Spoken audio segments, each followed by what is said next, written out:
Hello बच्चों। तो चलिए प्रश्न को देखते हैं। प्रश्न कह रहा है, एक पिंड को धरती से किसी कोण पर फेंका जाता है। यह एक वक्र पथ पर चलता है और वापस धरती पर आ गिरता है।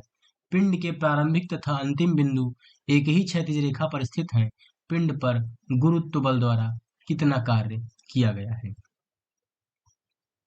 तो हम सर्वप्रथम इसकी जो मूलभूत अवधारणा है उसको देखेंगे। अवधारणा, मूलभूत इसमें अवधारणा है वह है कार्य का व्यंजक। कार्य का व्यंजक क्या होता है? बल गुणे विस्थापन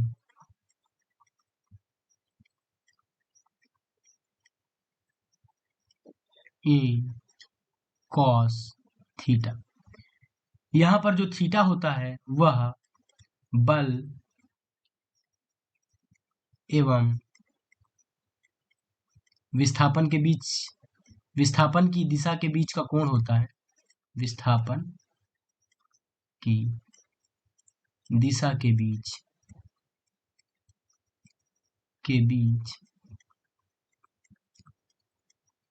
का कोण।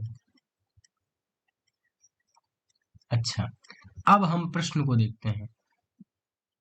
प्रश्न में कहा गया है कि यदि हम मान लेते हैं पिंड हमारा यहाँ है और इसका जो प्रारंभिक बिंदु है यह ए है और हम इसको क्षैतिज से थीटा डिग्री का कोण बनाते हुए फेंकते हैं।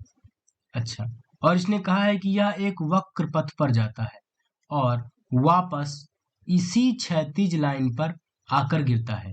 यानी इसकी प्रारंभिक और अंतिम बिंदु एक ही क्षैतिज रेखा पर स्थित है, ऐसा प्रश्न में कहा गया है।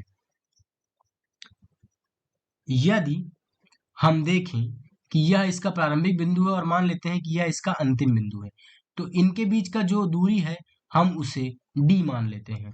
यानी जो विस्थापन है वह d के बराबर है और इस पर जो गुरुत्व बल लगेगा पिंड पर वह हर बिंदु पर नीचे की तरफ लगेगा। यदि हम इसको Fg से दिखाएं, हर बिंदु पर नीचे की तरफ लगेगा, हर बिंदु पर। और हम यहाँ पर देख पा रहे हैं कि यदि यहाँ पर विस्थापन हमारा इस दिशा में है तो बल सदैव उसके समकोण में है। यानी दोनों के बीच का जो कोण है वह 90 डिग्री के बराबर है। अब हम कार्य के व्यंजक में मान रखेंगे और इसको हल कर देंगे।